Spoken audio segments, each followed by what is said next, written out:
आज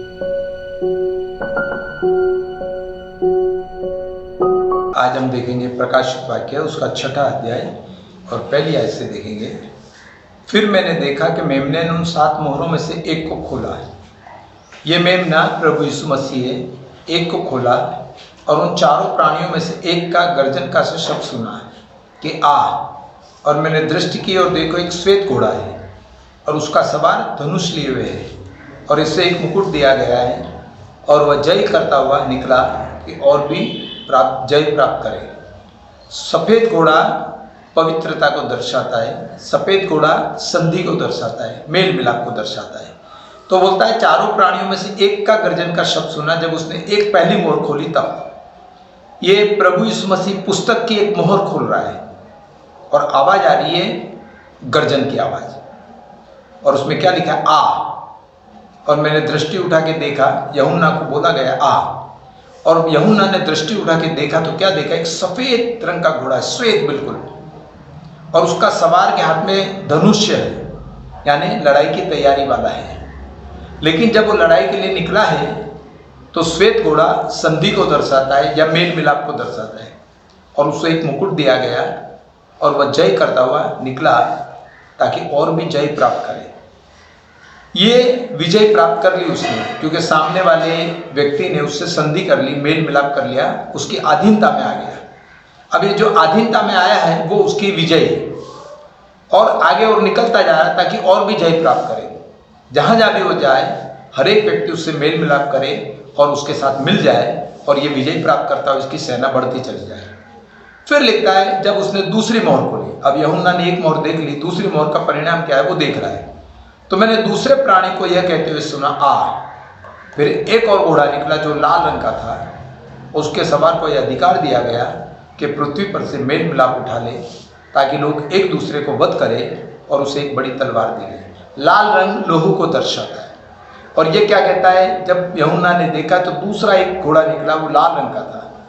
उसके सवार को एक अधिकार दिया गया और उसको बोला गया पृथ्वी पर से मेल मिलाप को उठा ले ताकि लोग एक दूसरे को वध करें और उसे एक बड़ी तलवार दी गई। उसके हाथ में एक तलवार है और उसने आज्ञा दे दी एक दूसरे को मारो और खत्म करो। ये जब कहा गया है तो ये अंतिम समय के न्याय के समय की बातें हैं। हो सकता है उस समय में परमेश्वर ख्रिस्त विरोधी लोगों को जिनको खड़ा करेगा वो मसीह लोगों को वध करेंगे, मसीह लोगों को मारेंगे और हो सकता है आपस में एक दूसरे को मारे, ये भी होगा। तो इस रीति से बोलता है एक दूसरे को वध करेंगे। अब ये मारने के समय में कुछ लोग हो सकता है हमारे पक्ष में होंगे, उनको ये मार देंगे। तो इस रीति से दूसरा घोड़ा भी बताया। और जब उसने तीसरी मोहर खोली तो मैंने तीसरे प्राणी को यह कहते हुए सुना कि आ। और मैंने दृष्टि उठा के देखा तो एक काला घोड़ा है। काला घोड़ा न्याय को दर्शाता है और उसके सवार के हाथ में एक तराजू है। और मैंने उन चारों प्राणियों के बीच में से एक शब्द सुना कि दिनार का 1 सेर भर गेहूं और दिनार का 3 सेर जौ और तेल और दाखरस की हानि न करना। काला घोड़ा है, उसके सवार के हाथ में एक तराजू है। और मैंने उन चारों प्राणियों के बीच में से एक शब्द सुना कि दिनार का 1 सेर भर गेहूं और दिनार का 3 सेर जौ और तेल और दाखरस की हानि मत करना। जो इस रीति से बेचा जा रहा है उसकी हानि मत करना, यानी खाने पीने की व्यवस्था को खत्म मत करना। ये बताना चाहता है यहाँ पर ये तीसरी मोहर खोलते समय, यानी प्रभु उस समय भी, न्याय के समय भी लोगों को भूखा रहने नहीं देगा। न्याय के दिन जब वो भूखा रहने का समय आएगा 14 दिन का, तब होगा। बाकी उससे पहले हर एक व्यवस्था पूरी की जाएगी। फिर मिलता है जब उसने चौथी मोहर खोली तो मैंने चौथे प्राणी का शब्द यह कहते हुए सुना कि आ। और मैंने दृष्टि उठाई, देखो एक पीला घोड़ा है और उसके सवार का नाम मृत्यु है। पीला आग को दर्शाता है, अधोलोक को दर्शाता है और नरक की आग को दर्शाता है। तो बोले ये पीला घोड़ा एक आग के समान है और अधोलोक उसके पीछे पीछे है। और उन्होंने पृथ्वी की 1/4 पर यह अधिकार दिया गया कि तलवार, अकाल, मरी और पृथ्वी के वन पशुओं के द्वारा लोगों को मार दें। अब यहाँ पर मैंने आपको बताया कि पीला घोड़ा एक आग को दर्शाता है, एक मृत्यु को दर्शाता है और उसके पृथ्वी की 1/4 पर यह अधिकार दिया गया है। अब पूरी पृथ्वी की 1/4 लोग तो केवल कुछ देश आ जाएंगे, बल्कि यहाँ पर हो सकता है हर देश में 1/4 हिस्सा होगा। ताकि पृथ्वी की 1/4 नाश हो। अमेरिका का 1/4, हिंदुस्तान का 1/4, पाकिस्तान के 1/4, जापान, रशिया, चीन, अफ्रीका और कनाडा और जितने भी देश अलग अलग देश बसे हुए, सब देश में से 1/4 लोग मारे जाएंगे। किस रीति से? कुछ लोग तलवार से मारे जाएंगे, कुछ लोग अकाल से मारे जाएंगे, कुछ लोग मरी फैलने से मारे जाएंगे और पृथ्वी के वन पशुओं के द्वारा लोगों को मार डालेंगे। पृथ्वी के वन पशु आ जाएंगे जो जंगल के जंगली जानवर हैं और वो आके कई लोगों को मारेंगे। ऐसे मारते हुए 1/4 देश में से 1/4 लोग नाश हो जाएंगे, पृथ्वी के वन पशुओं के द्वारा मारे जाएंगे। तो इस रीति से चौथी प्राणी का जब शब्द सुना और चौथी मोहर खोली गई तब ऐसा देखा। और जब उसने 5वीं मोहर खोली, ये प्रभु यीशु मसीह खोलता जा रहा है और एक एक दृश्य यूहन्ना को बताता जा रहा है। तो मैंने वेदी के नीचे उनके प्राणों को देखा जो परमेश्वर के वचन के कारण और उसकी गवाही के कारण जो उन्होंने दी थी वध किए गए थे। अब ये 5वीं मोहर खोली तब उन लोगों के प्राण को देखा उसने जो प्रभु यीशु मसीह के सुसमाचार के कारण मारे गए थे। जो पुराने नियम में बड़े बड़े भविष्यवक्ताओं को राजा ने मार डाला था, बड़े बड़े नबियों की गर्दनों को कटवाया था और बहुत कुछ हुआ है।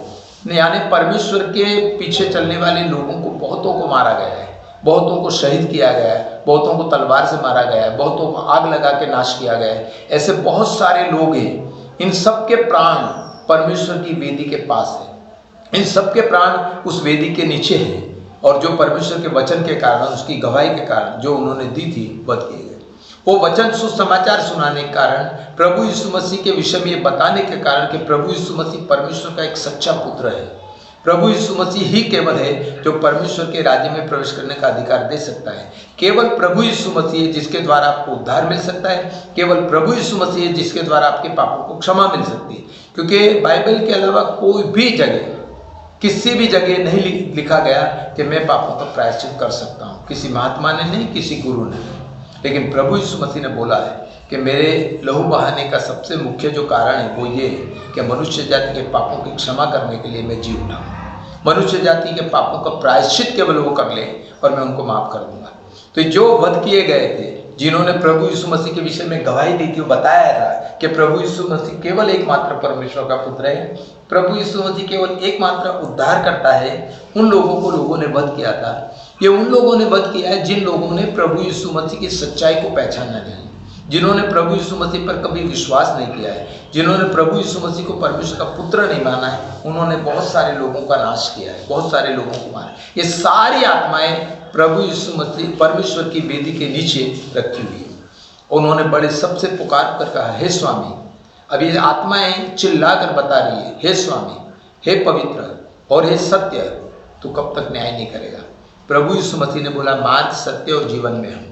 प्रभु यीशु मसीह के विषय में लिखा वो पवित्र है, सत्य है। तो यहाँ पर पुकार कर प्रभु यीशु मसीह को स्वामी बना रहे हैं, क्योंकि बाइबल लिखता है कि परमेश्वर ने सारा अधिकार अपने बेटे को दे दिया है, इसलिए वो सारे जगत का स्वामी है।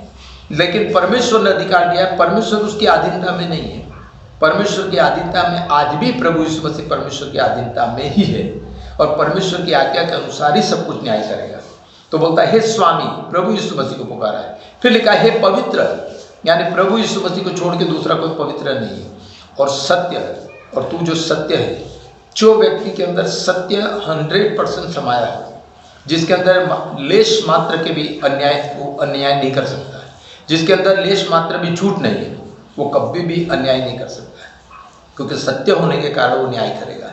अन्याय करने का मतलब है कि वो झूठ बोलता है। तो प्रभु यीशु मसीह कभी झूठ बोलता नहीं है और इसलिए वो न्याय सटीक करेगा और संपूर्ण रीति से न्याय करेगा और सच्चा न्याय करेगा। उस समय में एक भी व्यक्ति उसके न्याय के विरुद्ध में खड़ा नहीं होगा। उसके न्याय के विरुद्ध में कोई भी व्यक्ति विवाद नहीं करेगा, तर्क नहीं करेगा कि तूने गलत किया है, क्योंकि उसका न्याय होगा और जिसको आज्ञा देगा नरक में जाओ, चुपचाप गर्दन झुका के चल देंगे। जिनको स्वर्ग राज्य मिलेगा खुशी खुशी आनंद के साथ स्वर्ग में प्रवेश करेंगे।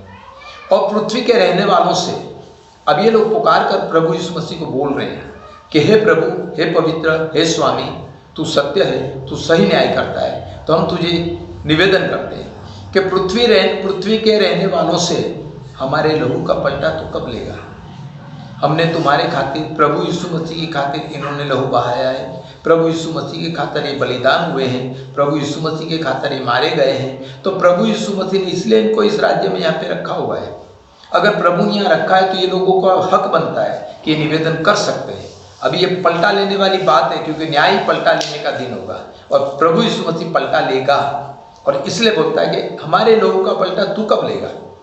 और उनमें से हर एक को श्वेत वस्त्र दिया गया और उनसे यह कहा गया और थोड़ी देर तक विश्राम करो, जबकि तुम्हारे संगी दास और भाई जो तुम्हारे समान वध होने वाले हैं उनकी गिनती पूरी ना होने।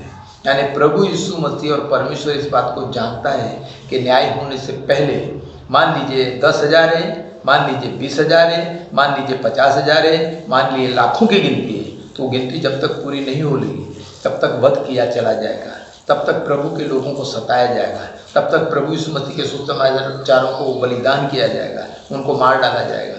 इसलिए लिखता है कि वो वध होने वालों की गिनती जब तक पूरी नहीं होती तब तक आप तसल्ली करो, तब तक आप थोड़ा इंतजार और करो। यानी स्वर्ग राज्य में रहते हुए भी धीरज धरने का उनको आश्वासन दिया है प्रभु ने, क्योंकि प्रभु यीशु मसीह जो बोलता है वो सच बोलता है। और उसने कहा है अगर ये गिनती पूरी होगी तो मैं पूरा पलटा लूँगा, और उस समय में बहुत ज़बरदस्त ये पलटा लिया जाएगा। और जब उसने 6वीं मोहर खोली तो मैंने देखा एक बड़ा भूइंडोल हुआ और सूर्य कंबल के समान काला और पूरा चंद्रमा लोहू के समान लाल हो गया और आकाश के तारे पृथ्वी पर ऐसे गिर पड़े जैसे बड़ी आंधी हिलकर अंजीर के पेड़ में से कच्चे फल झड़ जाते। कच्चे फल को झाड़ने का मतलब है आंधी जबरदस्त आई है। तो इसी रीति से प्रभु यीशु मसीह के विषय में साफ लिखा है कि जिस समय न्याय का दिन आएगा उससे पहले एक बहुत बड़ा भूइंडोल होगा। सूर्य कंबल के समान काला हो जाएगा, चंद्रमा लोहू के समान लाल हो जाएगा और आकाश के तारे पृथ्वी पर ऐसे गिर पड़ेंगे जैसे बड़ी आंधी से हिलकर अंजीर के पेड़ में से कच्चे फल झड़ते हैं। और आकाश ऐसा सरक जाएगा जैसा पत्र लपटने से सरक जाता है। हर एक पहाड़ और टापू अपने अपने स्थान से टल जाएंगे और पृथ्वी के राजा और प्रधान और सरदार और धनवान और सामर्थी लोग, हर एक दास, हर एक स्वतंत्र पहाड़ों की खोहों में और चट्टानों में जा चुकेंगे। जब ये न्याय का समय आएगा तब हर एक व्यक्ति घबरा जाएगा। और जब आकाश हट जाएगा, सूर्य ऐसा हो जाएगा काला, चंद्रमा लाल लोहू हो जाएगा, पहाड़ गिर जाएंगे, टापू टल जाएंगे और सब कुछ जब भूकंप आएगा और तरह तरह की जब बातें होने लगी, तब पृथ्वी के जो राजा है, प्रधान है, जो अपने आप को इस पृथ्वी के अधिकारी समझते थे, जो अपने आप को बहुत बड़े प्रधान समझते थे, वहाँ के जो सरदार है, वहाँ के जो धनवान लोग हैं, वहाँ के जो सामर्थी लोग हैं, जिन्होंने अपना अधिकार जता रखा था इस पृथ्वी पर, हर एक दास होगा, हर एक स्वतंत्र होगा, पहाड़ों की खोहों में और चट्टानों में जा छुपेंगे। उस समय ये लोग छुपने के लिए कोशिश करेंगे कि ये सब कुछ हमारे ऊपर ना आ जाए, ये मुसीबतें हमारे ऊपर ना आ जाए। सब अपना सब कुछ छोड़कर भागेंगे, छुपने का प्रयत्न करेंगे और पहाड़ों और चट्टानों से कहेंगे कि हम पर गिर पड़ो और हमें उसके मुंह से जो सिंहासन पर बैठा है अर्थात मेमने के प्रकोप से छुपा लो, मेमने के न्याय से बचा लो। मेमने के मुंह से प्रकोप निकले, मेमने के मुंह से कोई क्रोध की बात निकले, मेमने के मुंह से पलटे की बात निकले, उससे पहले हमको छुपा लो, उससे पहले हमको मार दो, ताकि हमें प्रभु यीशु मसीह के मुंह से निकला हुआ श्राप सुनना ना पड़े, उसके मुंह से निकला हुआ प्रकोप उठाना ना पड़े, क्योंकि उसके प्रकोप का भयानक दिन आप पहुँचाए अब कौन ठहर सकता है। इसलिए लिखते हैं कि प्रकोप का भयानक दिन ना पहुँचाए अब कौन ठहर सकता है। यानी न्याय का दिन एक भयानक दिन होगा, ये कोई साधारण दिन नहीं होगा। और बाइबल साफ लिखती है अगर न्याय पर विजय पाकर स्वर्ग में जाने वाले बड़ी कठिनता से जाएंगे जो प्रभु यीशु मसीह को मानते हैं, तो उनका अंजाम क्या होगा। जो कि प्रभु यीशु मसीह को नहीं मानते, जिन्होंने प्रभु को पहचाना नहीं, उनका अंजाम क्या होगा, उनका अंत क्या होगा। अगर एक विश्वासी कहलाने वाला व्यक्ति बड़ी मुश्किल से कठिनता से स्वर्ग राज्य को पाएगा। इस रीति से प्रकाशित वाक्य के हमने 6 अध्याय की 117 आयतों को ध्यान से देखा है और इन 17 आयतों में 6 मोहरें खोली गई है, 7वीं मोहर अभी बाकी है और ये 6 मोहरों के विषय में यूहन्ना को बताया गया है कि क्या क्या होने वाला है। और ये न्याय के समय का, अंत के समय में जिस रीति से भी होगा वो बताया हुआ एक वर्णन है। आज की इस अध्ययन के लिए परमेश्वर को धन्यवाद प्रार्थना करें। प्रेमी दयालु अनुग्रहकारी प्रभु, धन्यवाद मानते हैं आपका। एक वचन जो दिया आपने, इसलिए इसमें कोई भी कमी घटी हो तो क्षमा करना, वो कोई प्रकार की गलती इसमें ना होने पाई, हमारा आपसे निवेदन है। और प्रभु हम आपसे निवेदन करते हैं इस न्याय के दिन में जो लोगों ने सुना है उनके मन में एक भय और एक डर डालना, जिससे प्रभु न्याय आने से पहले अपने जीवन को बदल लें, न्याय आने से पहले आपके ऊपर पूरा भरोसा, पूरा विश्वास कर लें, ताकि न्याय के दिन इनमें से कोई भी अंजाम हमारे ऊपर ना आए। इनमें से कोई भी ऐसी प्रकोप, प्रभु का प्रकोप हमारे ऊपर ना आए और हम साधारण तरीके से, हो सकता है उससे पहले हम मृत्यु के पास पहुंच सकते हैं, हो सकता है उससे पहले हम शहीद हो सकते हैं, उससे पहले हो सकता है हमारे ये अंजाम होगा कि हम लोग नहीं रहेंगे, लेकिन प्रभु हमें जी उठने के बाद न्याय में प्रवेश करने का मौका देने के लिए, जितने लोग सुनते हैं उनके जीवन में परिवर्तन देने के लिए हाथ जोड़ के विनती करते हैं। प्रार्थना सुनी, धन्यवाद। और अभी जो समस्या है उन समस्याओं का हल करना है, कोरोना वायरस को जितना जल्दी हो सके हटाने के लिए हाथ जोड़ के विनती करते हैं। हमारी विनती प्रभु यीशु मसीह के नाम मांगते हैं, सुनो स्वीकार कर, आमीन।